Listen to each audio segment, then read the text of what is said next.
안녕하십니까. 오늘이 이제 10번째 강의 마지막 시간입니다. 부부는 무엇으로 사는가? 아마도 여러분들 그동안 열심히 공부하셨기 때문에 무엇으로 사는지는 다 아실 거라고 봅니다만은 오늘 마지막 시간은 이제 종합정리, 통합하는 시간을 좀 가져보려고 합니다. 통합하는 과정에서 이제 그동안 우리가 공부했던 내용, 이마고의 이론들을 좀 기반으로 해서 부부가 배우자를 선택하게 되는 그런 배경과 갈등의 근원을 좀 탐색하셨죠. 그리고 부부가 서로 안전한 관계를 위해서 가장 중요한 것이 대화법이다 하는 것도 공부하셨고, 그리고 부부 각자 갖고 있는 내면의 상처를 서로 회복해서 행복한 부부관계 만들기, 지난 시간에 또 좌절 이야기했고 실망 이야기했죠. 그래서 좌절과 실망을 우리는 좀 더 생산적으로 소망의 이야기로 말씀을 드렸습니다. 구체적으로 지금 쭉 10회기 동안 했던 이야기를 좀 정리해 보니까 이렇게 쭉 부부는 뭐 사는가부터 해서 마지막 지난 시간에 분노 다루기를 좀 변형해서 상처받은 내면의 치유, 우리 안에 있는 상처를 스스로 자가 치유하는 방법에 대한 소개를 좀 했고요. 오늘까지 해서 10번째 긴 시간 동안 함께 하셔서 정말 감사드립니다. 이마고 부부관계 치료에서 가장 중요한 핵심은 뭐냐면 그림자죠, 그림자. 배우자를 선택할 때 이미 내 안에 있는 그림자를 통해서 그것이 일종의 양육자에 대한 그림자를 통해서 배우자를 선택한다는 거고, 그리고 배우자와의 어떤 갈등 관계의 뿌리는 원래 근본적인 뿌리는 내 안에 있는 그림자의 주제가 작동해서 나타난다는 그런 말씀을 드렸죠. 그래서 이마고라는 말 여러 차례 말씀드렸지만 어린 시절에 어린아이의 초기 발달에 영향을 주었던 특정 보호자의 긍정, 부정적인 모든 모습이 이게 이마고 이미지라고 했고, 이런 그림자 어떻게 하면 잘 극복하도록 할 거냐, 이게 결혼 생활을 통해서 우리가 해야 될 일이 아닌가 이런 생각이 듭니다.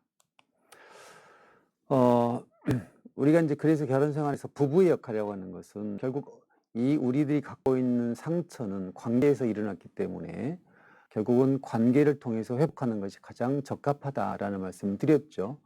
일종의 성장 과정에서 제일 중요한 것이 바로 부모로부터, 양육자로부터 따뜻한 사랑인데, 그 사랑을 받지 못해서 결국 배우자를 통해서 그 사랑을 되돌려 받고 싶은 그런 무의식적인 욕구, 이것이 결국은 배우자를 선택하게 된 동기라고 말씀드렸고, 결국은 배우자를 통해서 사랑을 충족하게 되면 내 기억 속에 있는, 내 이미지 속에 들어있는 그 상처가 회복될 수 있다, 이런 말씀을 드렸죠. 그래서 우리는 언제든지 다시 낭만적인 사랑을 회복할 수 있다, 그런 의미에서 말씀을 드린 겁니다.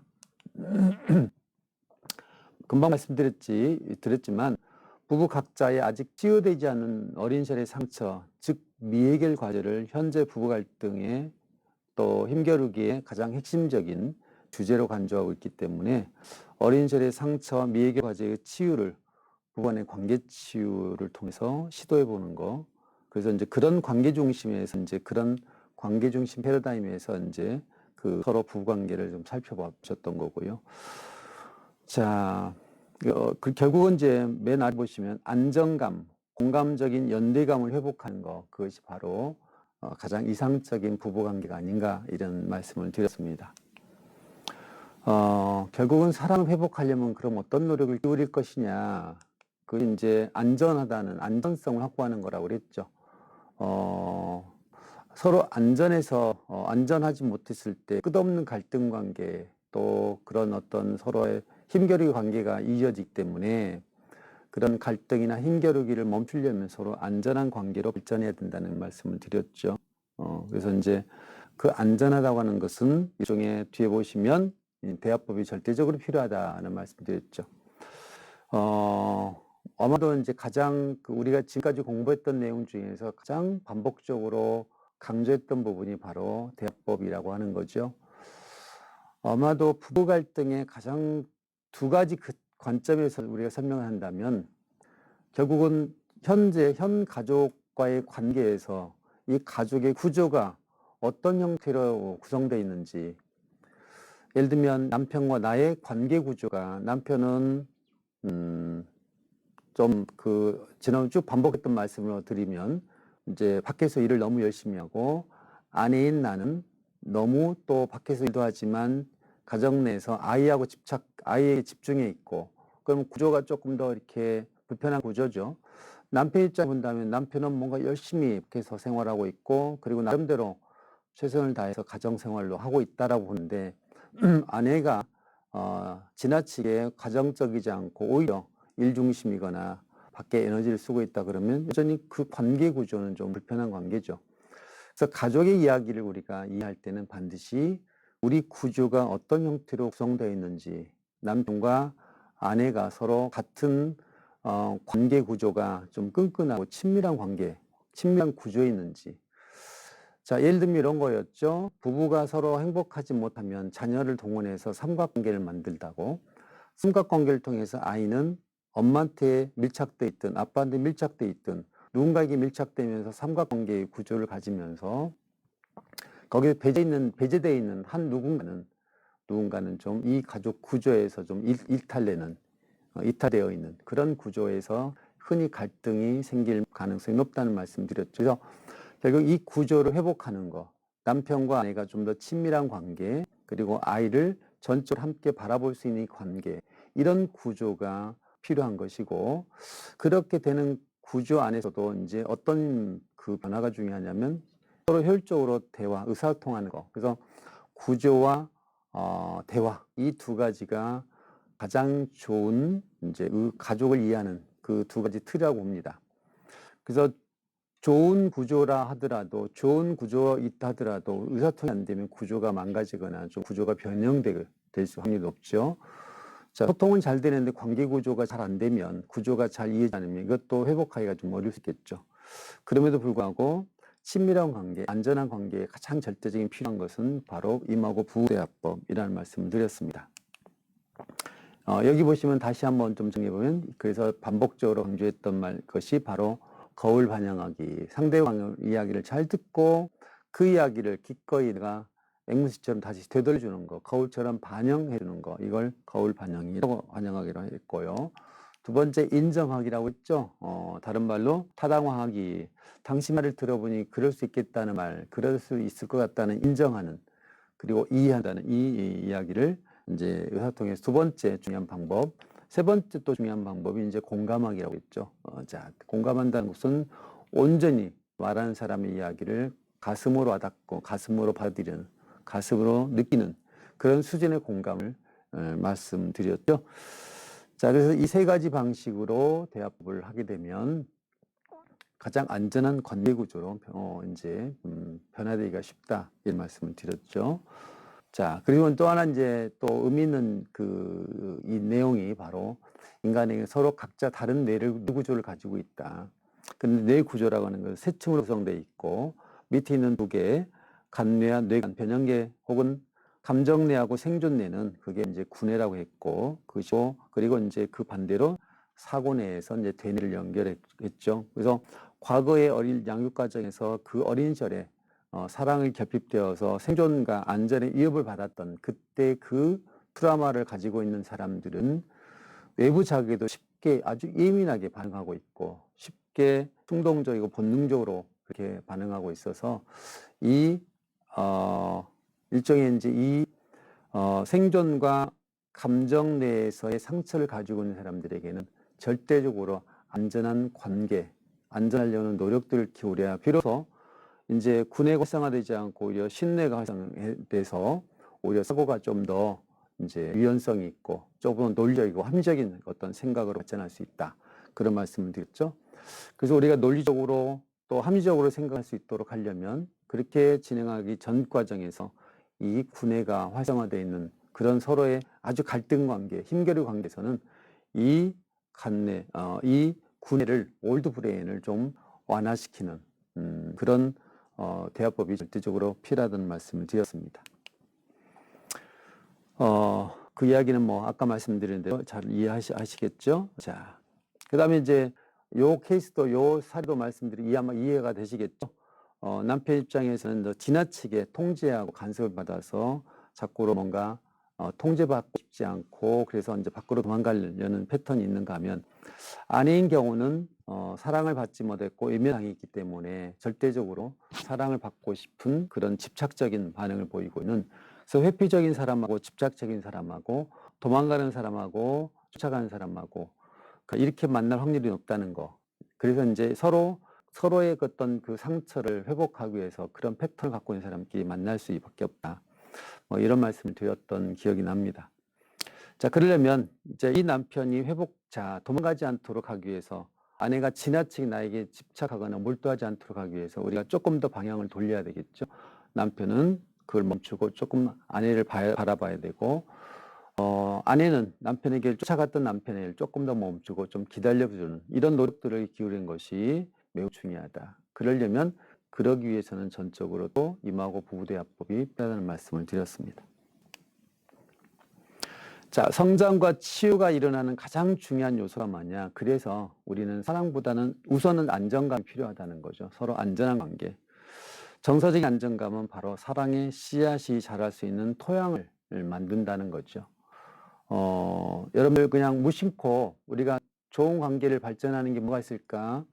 아내가 원하는 건 남편 원하는 걸 그냥 무조건 해주는 것이 아니고 무조건 해줘서 그냥 뭐 대충 맞추고 사는 것이 중요한 게 아니고 서로의 믿음과 신뢰를 복구하는 것이 매우 중요하죠. 신뢰와 결국 믿음을 복구하는 것, 상대에 대한 어떤 그 신뢰를 회복하는 것은 그만큼 그 사람에게 내가 어떤 이야기를 하더라도 수용될 가능성이 높다고 하는 거죠. 그러니까 토양을 잘 만들어서 아주 안전 어떤 토대를 만들어야 비로소 거기에 사랑의 씨앗이 싹틀 수 있다. 이런 말씀으로 이해가 됩니다. 자, 부부는 배우자가 안정감을 갖도록 노력해야 되는 것이 그래서 절대적으로 필요하다. 그러려면 서로가 이제 돌보는 행동을 해야 된다는 거죠. 배우자는 나의 배우자, 나의 아내는 무엇을 원하는지, 나의 남편은 지금 무엇을 원하는지, 배우자가 나에게 무엇을 해줄 것인가에 집중하기보다는 내가 저 배우자에게 무엇을 필요로 하는지, 저 배우자가 무엇이 지금 결핍되어 있어서 내가 어떤 걸 제공했을 때 훨씬 더 안정감을 느낄 수 있는지, 그것을 우선 찾아가지고 그 찾는 것을 기꺼이 허락해 주는 거, 그리고 그렇게 제공해 주려고 노력하는 거. 이것이 말은 쉽지만은 현실적으로 실천하기가 쉽지 않을까라는 생각이 듭니다. 자, 그러면 배우자가 무엇을 진정으로 원하고 있는지, 보통 일반적으로 봐서 많은 사람들은 내 욕구에 관심이 있지 배우자의 욕구에 관심이 있거나 그러지 않을 가능성이 없다는 거죠.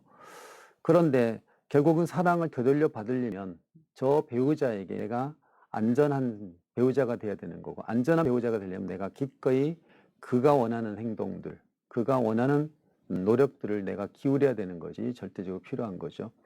그래서 내가 그에게 무언가를 줬을 때, 내가 그에게 무언가를 베풀었을 때 그 역시 나에게 베풀 확률이 높다는 거죠. 근데 우리는 그가 나한테 해줄 것을 먼저 찾지 내가 먼저 제공해 줄 것에 대한 관심은 없다는 거죠. 그래서 오히려 이제는 내가 배우자에게 무엇을 돌봐야 될 것인지를 좀 찾아서 그것을 기꺼이 해주는 것이 필요합니다. 그것을 당신이 행하면 당신의 배우자는 돌봄을 받고 있다고 느낄 것이고 그것이 바로 안전한 관계로 발전하게 될 겁니다. 자, 이제 이건 최근에 제가 제주도에 갔을 때 나 아내하고 같이 지난 시절을 회상하면서 사진을 찍었던 건데요. 글쎄 이렇게 찍어놓고 보니까 참 손에 여러 가지 그 나이의 흔적들이 좀 보이더라고요. 보니까 이제 뭐 거뭇거뭇해지기도 하고 피부가 약간 좀 탄력성도 떨어지기도 하고 올 들어 이제 제가 29년째 결혼 생활을 하는데 내년에 30주년을 앞두고 미리 좀 잠시 여행을 좀 다녀왔습니다만은 그 처음에 긴 세월 동안 지금 29년 동안 30년 거의 이제 되는 동안 우여곡절도 많았습니다만은 서로가 서로에게 무엇을 위해서 노력했었던가. 근데 저는 참 고맙게도 아내한테 많은 것들을 많이 받은 것 같습니다.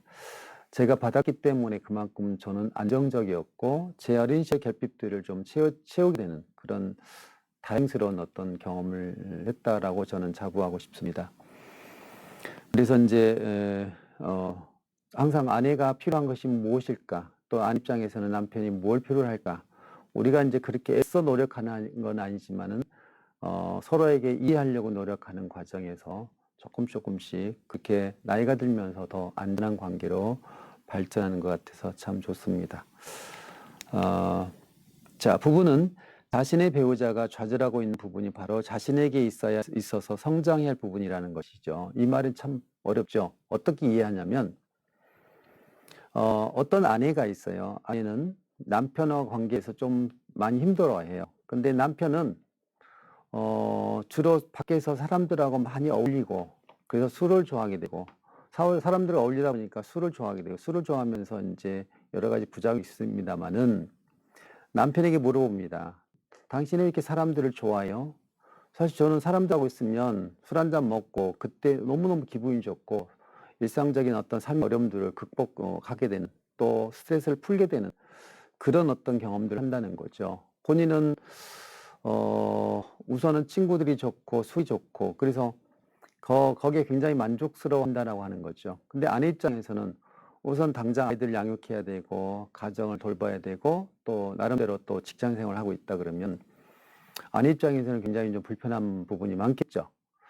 그런데 남편은 분명히 밖에서 에너지를 충전하고 있는 것이고 사람들과 관계 속에서 아내 역시도 남편과 관계에서 에너지 충전하고 싶은데 이게 해결이 안 되니까 남편이 들어올 때마다 잔소리하게 되고 그 비난하게 되고 그래서 불편감을 이렇게 쏟아내게 되면 남편 입장에서는 오히려 집에 있으면 잔소리 듣고 뭔가 좀 불편하고 감정적으로 뭐 스트레스 받는데 밖에 나가면 훨씬 더 따뜻하고 재미있고 신나고 한다는 거죠. 그러면 아내 입장에서는 지금 배제를 통해서 좌절하고 있는 거거든요. 좌절이죠. 나는 당신하고 지금 함께하고 싶어요. 당신과 우리 가족들이 함께하고 싶어요. 이러는데 남편 입장에서는 나는 친구가 더 좋아요. 이렇게 가는 거거든요. 그러면 아내에게 좌절하고 있는 부분들은 잘 보시면 남편 입장에서는 관계 속에서 지금 뭔가 에너지를 충전하고 있는 것이 가족이 아닌 다른 친구들이나 다른 동료들이란 말이죠.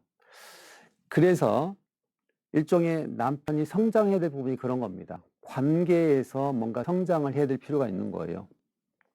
아내가 좌절하고 있는 것은 남편에게는 성장하고 해야 될 부분인 거죠. 그래서 결국은 아내 입장에서는 남편 우리 가족에 들어왔으면 좋겠다.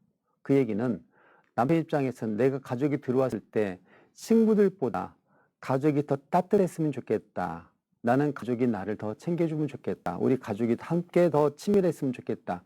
아마 이런 것들이 숨어 있다는 거죠. 그래서 아내에게는 치유될 부분이 남편이 사실 성장해야 될 부분이라는 것으로 설명을 해봅니다. 결국 지금 말씀드린 사례에서는 남편은 밖에서 에너지를 충전하고 관계 속에서 인정받고 또 그 관계 속에서 내가 에너지를 충전하는 이런 방식보다는 가족 관계로 들어오려고 노력하셔야 되고 아내 입장에서는 남편이 밖에서 안에 들어왔을 때 훨씬 더 따뜻하고 안전하고 더 풍요롭고 더 관계 욕구가 채워지는 그런 느낌을 갖도록 서로 노력하시면 아내는 치유가 되는 거고 남편은 성장하게 된다는 말씀을 해봅니다. 자, 배우자는 당신의 성장을 위한 청사진을 갖고 있다. 그 청사진은 좌절 속에 묻혀 있다는 거죠. 아내가 지금 좌절할 때 남편은 분명히 성장할 수 있는 뭔가 청사진을 가지고 있다. 그래서 좌절과 실망이라는 것을 꼭 절망적으로 볼 필요 없다. 이 좌절과 실망이라는 것은 다른 말로 그렇게 소망의 형태로 변형되면 긍정적으로 변화될 수 있는 방향성을 가질 수 있다는 거죠. 나는 당신하고 당신이 늦게 들으니까 나는 너무 절망적이에요. 아니까 당신이 집에 일찍 들어와서 우리랑 함께 했으면 좋겠어. 이런 의미를 내포하고 있다는 거죠. 그래서 절망과 좌절은 거기에 성장할 영역이 분명히 있다는 말씀입니다. 자, 그래서 좌절감 재구조화를 지난번에 말씀드렸죠. 그래서 쭉 1번부터 6번까지 쭉 서로 이렇게 적어가면서 마지막에 6번 나의 바람을 성취하기 위해서 당신에게 무엇을 요청하고 싶어요. 그래서 예를 들어 보니까 자, 당시 퇴근을 일찍 하게 될 때는 아이들과 놀아주는 시간을 적어도 30분 정도 했으면 좋겠어요. 한 달에 최소 한 번 이상은 주말에 우리 가족들과 함께 여행을 가기로 했어요. 갔으면 좋겠어요. 당신이 화가 났을 때는 하루 지나기 전에 화를 풀기 위한 대화를 함께 나누었으면 좋겠어요. 이런 식으로 행동 변화 요구를 상대에게 뭔가 구체적으로 서로 글로 적거나 그 다음에 이제 글로 적어서 그걸 말로 표현해서 그 말로 표현했을 때 당연히 임하고 부부 대화 불통해서 당신 말은 내가 그랬으면 좋겠다는 말이구나라고 서로 분명하게 구체적으로 그렇게 이 행동 변화 요구를 해주시면 좋겠다. 이런 것도 지난 시간에 말씀드렸습니다. 자, 요 부분이네요. 자, 그래서 이제 결국 우리 자신을 보면 우리 자신에게는 어머니, 아버지라는 두 그림자가 우리 안에 들어와서 그 최초의 타인의 그림자인 타인표상이 결국 아버지, 어머니 그림자가 우리 안에 입력이 돼 있다는 거고, 그리고 또 하나는 우리 자신에 대한 어떤 이미지, 그림자가 입력이 돼서 두 개의 그림자를 가지고 끝없이 타인들과 관계를 맺고, 가장 중요한 건 나의 배우자와 관계를 맺고 있고, 또 가장 중요한 또 다른 나의 자녀들과 그런 관계를 맺고 있다는 거죠. 그래서 비록 우리 어머니, 아버지가 나에게 따뜻한 사랑을 주지 못해서 세상 타인에 대한 그림자가 굉장히 따뜻하지 못한 그런 그림자를 가지고 있다. 그리고 나 역시도 그것 때문에 매우 슬프고 외롭고 차가운 어떤 그림자를 가지고 있다. 그럼 당연히 저기 있는 타인에게 몰두하거나 사랑을 받기 위해서 집착하거나 그런 관계에서 이런 그림자를 통해서 타인에게 그림자를 투사하게 되면서 타인에게 느끼는 감정들이 있고, 그러면서 관계를 설정하게 된다는 말씀을 드렸죠. 그래서 가능하면 우리 그림자를 우리는 지워야 될 필요가 있죠. 지울 수 없다고 한다면 우리 이 그림자를 사실 지운다는 말보다는 이 그림자를 이렇게 충족시켜 줄 수 있는 따뜻한 그림자, 차가운 그림자를 가지고 있다면 나의 배우자가 그 그림자를 좀 따뜻하게 해주면 참 좋겠다. 그것마저 안 된다면은 내 그림자가 스스로 나를 통해서 따뜻함을 경험할 수 있도록, 지난번에 그래서 임하고 부관계 치료에서는 바로 우리 안에 있는 우리 아버지 어머니 그림자를 따뜻하게 변형해 줄 수 있는 그런 배우자를 만나게 된 것이고, 그런 배우자를 통해서 내가 그림자가 다시 회복되는, 그렇게 임하고 부관계 치료에서의 방향성 설명을 드렸고요. 또 내면의 치유에서는 배우자를 통해서 또는 타인을 통해서 이 어린 시절에 상처받은 아이가 위로받기를 원하고 사랑을 되돌려 받고 있다고 하지만 매우 어렵기 때문에 어쩌면 그런 경우는 내가 스스로 나를 돌보고 나를 치유해주는 그런 과정이 필요하겠다, 이런 말씀을 드렸죠. 근데 이제 중요한 것은 아마 이 유튜브를 보신 분들 입장에서는 이미 이제 대부분 결혼하신 분들이 많다고 한다면 우리를 통해서 우리 자녀들이 어떤 그림자를 갖고 있는지를 꼭 우리가 살펴볼 일입니다. 우리가 부모 강연할 때 제가 꼭 드리는 것은 나와 배우자 사이의 관계가 결국은 그 그림자가 아이들에게 그대로 고스란히 전수되고 있다는 것. 세대를 통해 전수되는데 이것이 그 세대만에 끝나는 게 아니고 나의 자녀의 또 자녀의 세대까지 연결될 수 있다는 것. 그래서 여러분들의 어떤 삶의 방식이 또 여러분들의 어떤 삶의 경험들이 우리 자녀들의 행복과 불행을 결정질 만큼 매우 중대한 사건이고 중대한 관계이고 중대한 어떤 원인 제공을 하고 있다 그러면 우리는 적어도 우리 두 부부 사이만큼은 최선을 다해서 어떤 관계 회복을 하는 것이 필요하다, 이런 말씀인 거죠. 결국 우리 입장에서는 우리 부부가 서로 관계 회복을 통해서 우리 자녀들이 그 그림자를 갖지 않도록 좋은 그림자, 따뜻한 그림자, 그리고 스스로 자기에 대해서 따뜻한 그림자를, 두 개의 그림자를 갖고 있다면 세상에 두려울 것이 없는, 그 아주 당당하게 세상을 살 수 있는 그런 힘을 갖게 된다는 말씀드렸죠.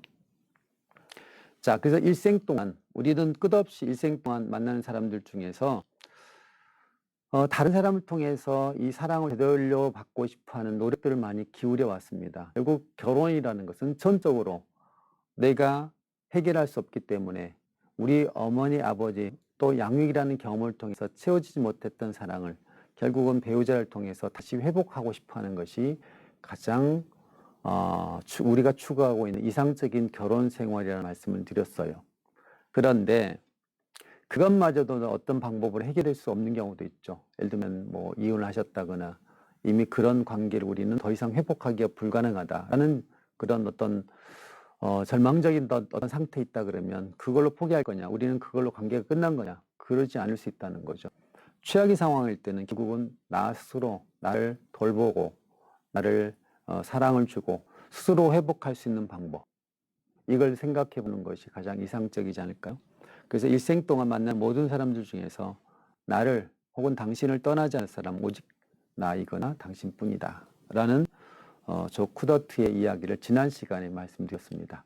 그래서 여러분들 스스로가 자신을 사랑하고 자신을 돌보는 일에 기꺼이 하시다면 그게 자녀들에게도 큰 선물로 다가갈 것이고요.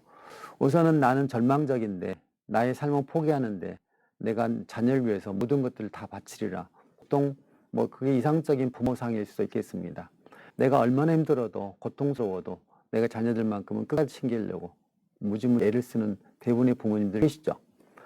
그런데 나를 돌보지 않고 자녀들에게 전적으로 돌보고 자녀들에게 모든 사랑을 전해주면 나의 불행한 모습을 자녀들은 그것을 목격하면서 성장하게 됩니다. 그러니까 결국은 내가 나를 포기하면서 자녀를 사랑한다 하더라도 나의 불행한 모습들을 자녀들에게 무의식적으로 전달할 수 있다는 거죠. 그래서 어떻게 하냐. 우선 내가 행복할 수 있는 방법은 뭐가 있을까? 나도 즐겁고 나도 행복하고 그리고 그 행복이 자녀들에게도 최선을 다해서 그대로 전수될 수 있다면 우리는 이제는 나를 생각하고 나를 사랑하는 모습, 정말 절망적일 때는 그런 노력들을 기울이는 것이 참 중요하다라는 생각이 듭니다. 물론 그러기 전에 부부가 서로 더 행복하고 돈독한 관계로 발전해서 자연스럽게 나도 행복하고 나의 배우자도 행복해서 그 행복이 자녀들에게도 그대로 전수되면 얼마나 더 좋을까 이런 생각을 해봅니다. 그동안 이제 부부는 무엇을 사는가라는 질문을 던졌죠. 그림을 첫 시간에도 제가 결론을 이미 말씀드렸고 내가 배우자에게 사랑을 주는 것이 결국은 내가 사랑을 받는 것이고 그 사랑을 통해서 가장 이상적인 결혼 생활을 하게 되는 것이죠. 여기 보시면 내 배우자에게 꽃이 활짝 필 수 있도록 기꺼이 물을 부어주는 이런 사랑을 전해주는 노력들이 결국은 부부가 살아가게 될 방향이 아니고 목적이 아닌가 이런 생각이 듭니다. 부부는 무엇을 사는가? 사랑으로 삽니다. 라고 과감히 결론을 내릴 수 있을 것 같습니다. 지금까지 10번째 강의 부부는 부부관계 치료를 기반으로 해서 임하고 부부관계 치료를 기반으로 해서 부부가 행복할 수 있는 원리 어떤 방식으로 행복할 수 있는지 서로 어떻게 노력을 할 것인지 그런 거에 대한 전반적인 강의를 했습니다.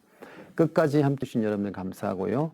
또 부족한 부분이 있다면 그 부분은 또 기회가 되면 또 다시 전해드릴 수 있으면 좋겠습니다. 하여튼 감사합니다.